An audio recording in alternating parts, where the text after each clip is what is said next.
esencia particular de una visión, dejando de lado el interés del país. De manera que nosotros queremos hoy reafirmar, ratificar lo que hemos venido planteando a Venezuela desde la capital, pero también desde acá, desde el corazón del país, el Estado Lara. Todas estas propuestas, en mi criterio, pasan por un gran acuerdo nacional. Un acuerdo nacional a través del cual necesario sería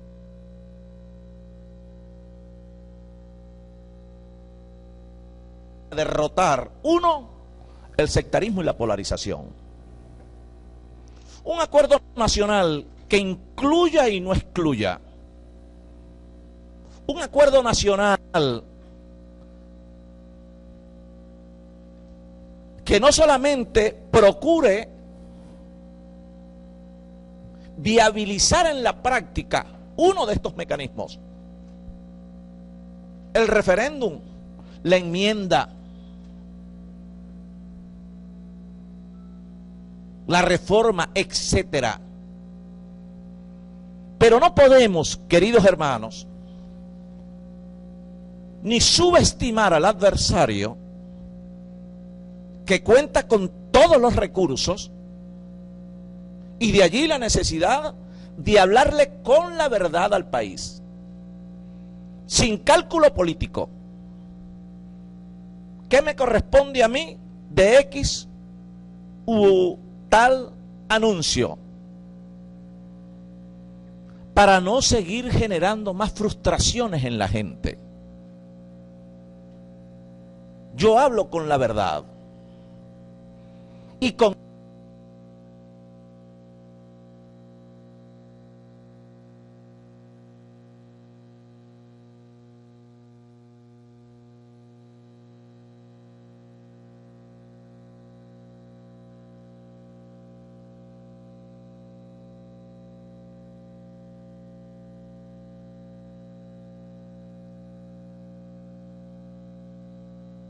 ella enfrento a la maldad. Yo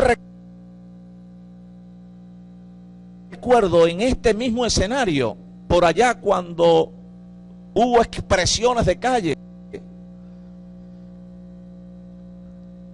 que fueron conocidas en Venezuela como la guarimba. A mucha gente se le creó la idea de que mañana ya teníamos resueltos los problemas del país. Y dijimos aquí en este mismo espacio,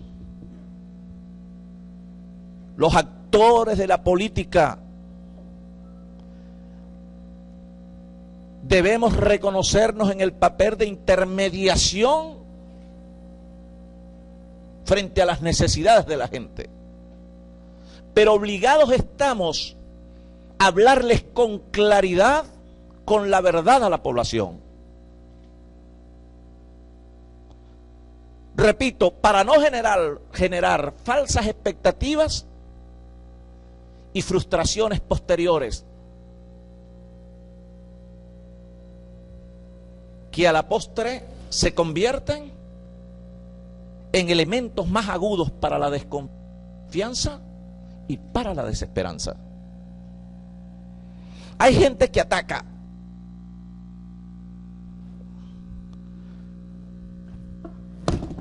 Porque en ocasiones pretenden convertirnos en prisioneros de los radicalismos, de los extremismos, justo. Y hoy es necesario, frente al país, obrar con la razón, más allá de la pasión. Es la razón. Es la lógica, es el sentido común.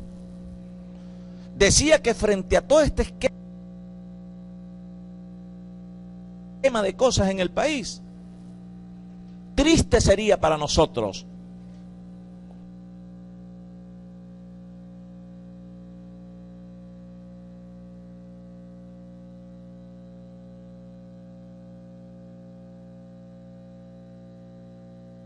no lograr entendernos como hermanos.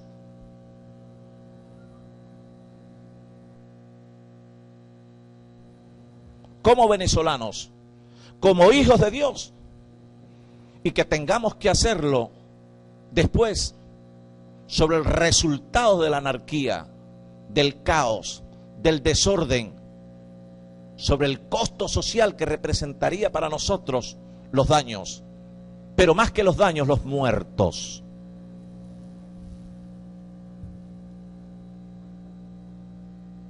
De allí que la mayoría de la población aspira a soluciones a sus problemas, al problema de la inseguridad, de la violencia, el problema de los servicios, la luz, el agua, el problema de la inflación, la escasez, los alimentos, cuántas cosas, cuántos problemas que hoy no están cruzados en este país nuestro. Pero si pudo hacerlo, querido hermano, el gobierno de los Estados Unidos con el gobierno de Cuba, después de más de 50 años de grandes contradicciones en lo político, si hoy se plantea que por primera vez en la historia un presidente de los Estados Unidos pisa suelo cubano, ¿cómo es que en Venezuela no podemos entendernos nosotros los venezolanos? Y Cuba no ha dejado de ser comunista, ni Estados Unidos ha abandonado sus principios democráticos. Cada uno articula, acciona en función de los intereses de ambos pueblos. ¿Por qué lo logra Colombia? Ya en las postrimerías de un pacto de paz, que dé al traste con una herencia de más de 50 años de violencia, de secuestro, de guerras, de bombas, de todo. Si lo logró El Salvador y hubo de transcurrir años con más de 100.000 muertos en El Salvador, se percataron de que no era posible sostener más bajas y más deterioro en el país. Necesario era conciliar. ¿Cómo es que lo hizo España? Se habla de casi 1 millón de muertos en España. ¿Por qué lo hizo Chile? Con su concertación, y permitió privilegiar el hecho democrático de avanzar en la recuperación del país, más allá de los odios, de las frustraciones, de las miserias del pasado, para abordar con altura el presente. ¿Y cómo es que nosotros aquí no lo vamos a hacer, por Dios?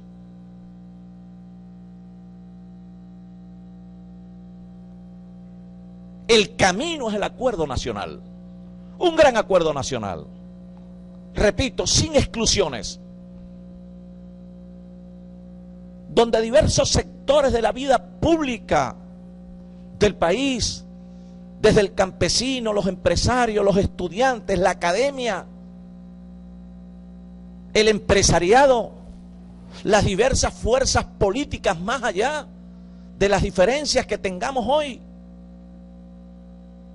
en la conducción del país, privilegiemos lo que es un requerimiento. ¿Y cómo es que en una situación más odiosa que la nuestra, por allá en Sudáfrica, un hombre impuso el motor del perdón para transformar la historia de un país? Nelson Mandela, perseguido décadas, preso, perseguido el hombre y la mujer de color, discriminado por años, y construyeron un país sobre la base de la reconciliación, del perdón, del reconocimiento y de la unidad. ¿Ocurrió por allá? No tengo ninguna duda ninguna duda que debemos transitar el camino del gran acuerdo nacional para que surja en Venezuela un gobierno de unidad nacional, un gobierno que pueda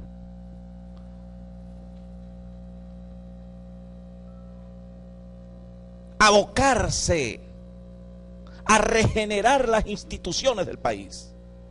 Esto que nosotros hemos dicho, a reinstitucionalizar el país, para que pueda fluir la confianza, para que podamos tener inversiones, para que a su vez tengamos el aval frente a instituciones financieras a nivel internacional de obtener los recursos que necesitamos los venezolanos para salir de la crisis. Porque ¿quién se va a caer a mentir? Esto es un problema de recursos, de real, de divisas. No las hay en el país. Y las pocas que hay no alcanzan en Venezuela para poder resolver el déficit de alimentos, de medicamentos, de autopartes. No lo hay. Porque acabamos con el aparato productivo.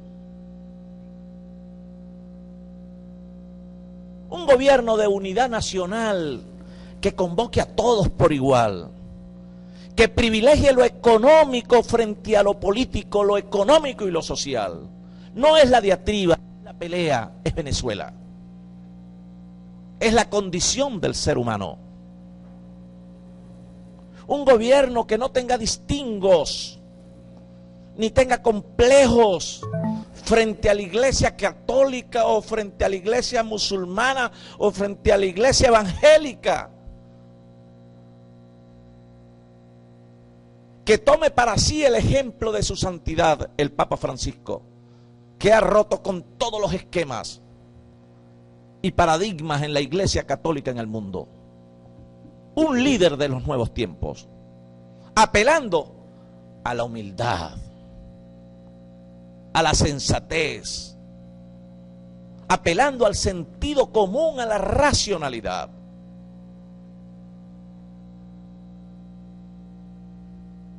Un gobierno de unidad nacional que recoja y respete la integralidad de la Fuerza Armada Nacional.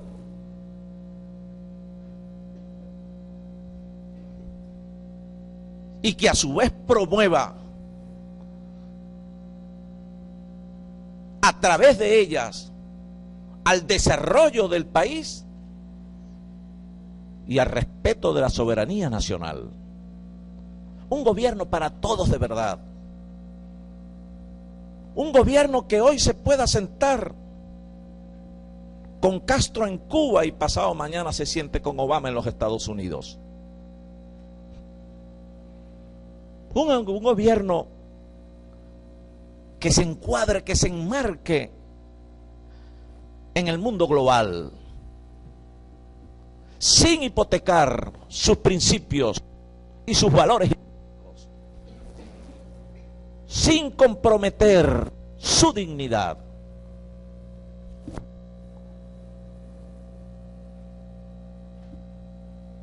Yo creo que es la expectativa que está allí. Este bichito,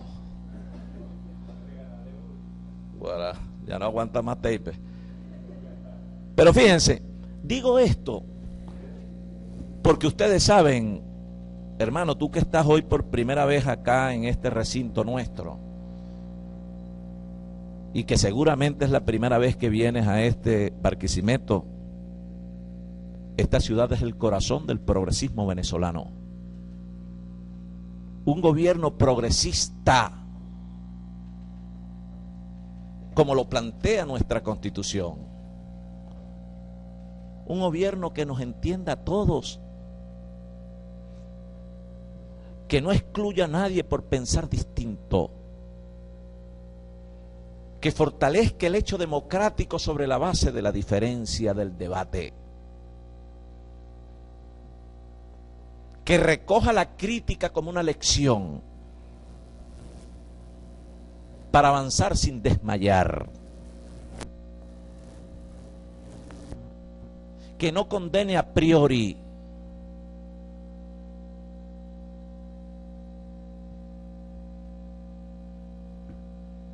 que promueva prosperidad.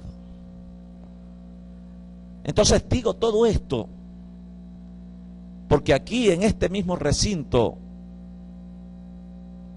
aquí mismo, desde hace años,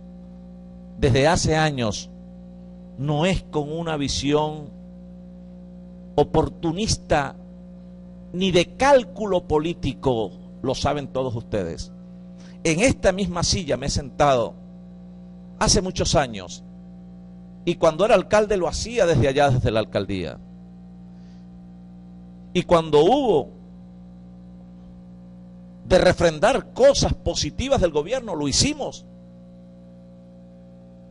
Y cuando acompañé al gobierno en su visión y en el proyecto, lo hice. Pero jamás abandoné la necesidad de entendimiento, de concertación, de manera amplia y fructífera. Hoy no es un secreto para nadie. El modelo político se agotó. Y el modelo económico fracasó. Y ello ha generado toda esta situación de desasosiego, de desaciertos permanentes,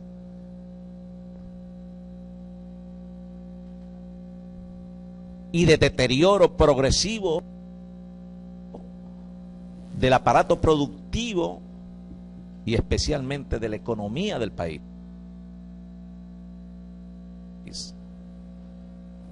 Hoy queremos reafirmar lo que siempre dijimos aquí.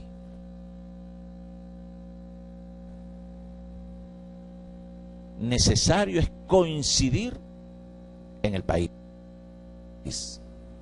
Coincidir por Venezuela.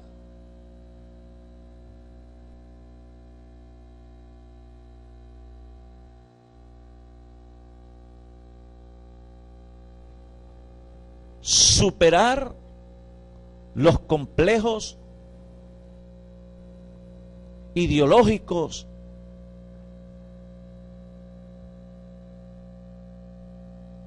y avanzar en la recuperación de este país. Estamos que tocamos fondo. Ojalá y no tengamos que percatarnos de lo que yo estoy alertando y lo he venido haciendo desde hace muchos años, de esto, cuando estemos en el foso. Hasta ahora estamos a las puertas de un abismo, de una catástrofe en el país. Estamos haciendo un llamado sincero, responsable, sensato, justo, frente a las circunstancias que pudieran, Dios quiera que no, enrarecer el clima político frente a una situación económica de crisis estructural de inmensas proporciones. Se estima incluso que las condiciones de nuestra economía, su tendencia es a empeorar, a agravar la situación. Y de allí que responsablemente uno tenga que decir, en términos democráticos, en términos o en el marco de nuestra Constitución y del Estado de Derecho, necesario es conciliar en función del país. Es un gran acuerdo nacional, repito, que viabilice salidas sobre la base de la concertación, para así construir o delinear, diría yo, un gobierno de unidad nacional.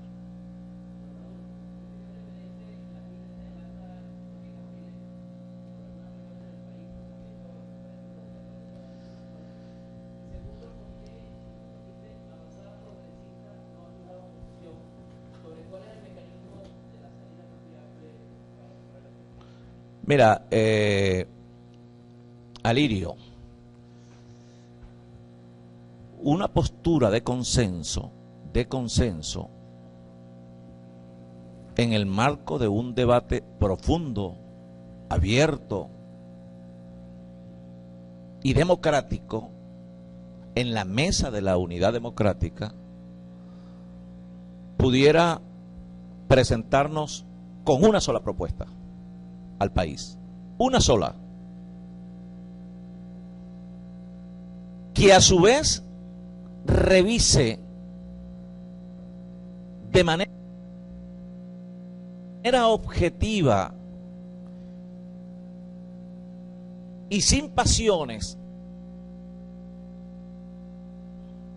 la realidad en la viabilidad de cada una de ellas. Yo decía ahorita, el procedimiento. 1.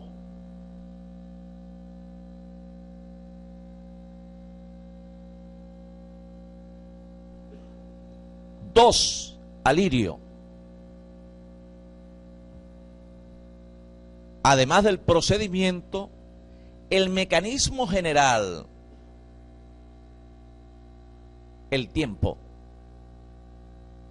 los obstáculos. Aquí no es que tenemos de adversario un mocho. Sería iluso pensarlo. Cuando hablo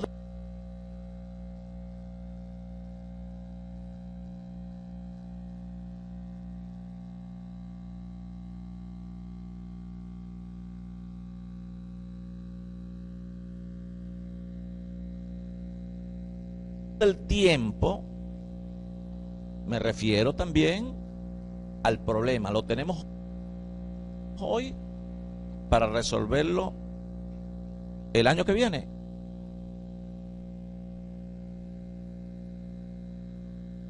¿Será que en 60 días tenemos los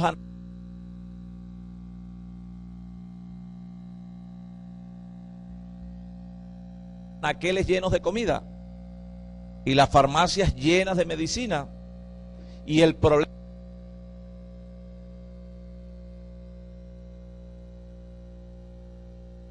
desapareció de los hospitales?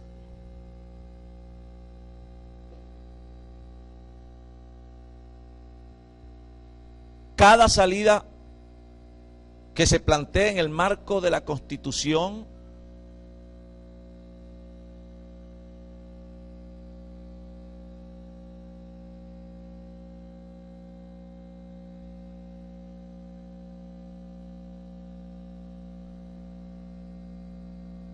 tiene unos lapsos, pero cuando hablo de minarla es porque he allí el acompañamiento institucional a los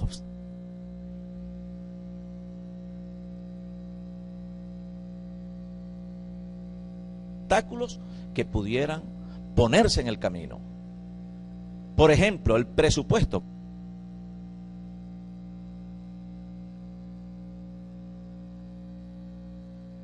Pues, ¿quién aprueba el presupuesto? ¿Cuál sería la actitud del Tribunal Supremo de Justicia, del Consejo Nacional y del Ejecutivo Nacional? ¿En cuánto puede estar minada cada una de ellas? ¿Cuál es el tiempo en el alcance? ¿Cuáles son los lapsos en la Constitución y en la ley?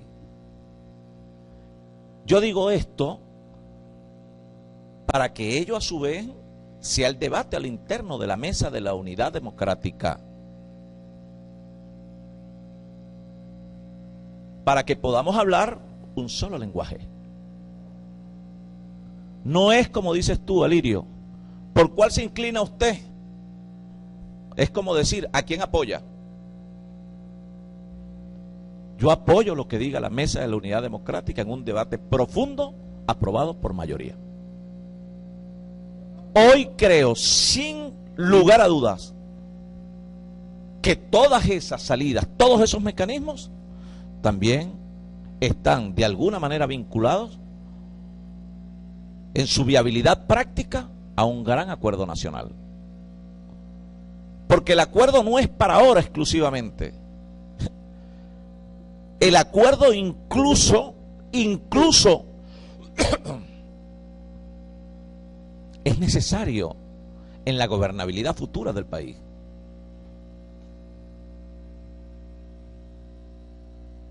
Si no hay un mínimo de entendimiento, pudiéramos vivir una escalada de violencia, sea el gobierno que sea, y viviremos entonces en condiciones de ingobernabilidad, lo que agudizaría los problemas del país. Por eso digo, hablar con la verdad no puede ser un tema tabú para nosotros. No, yo no puedo decir la verdad porque después me van a decir, porque estamos pendientes de que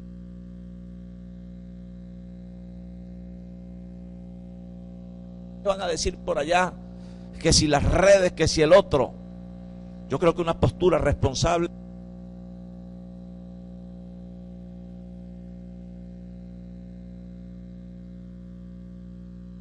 al país es hablarle con la verdad. Repito, para que no se generen más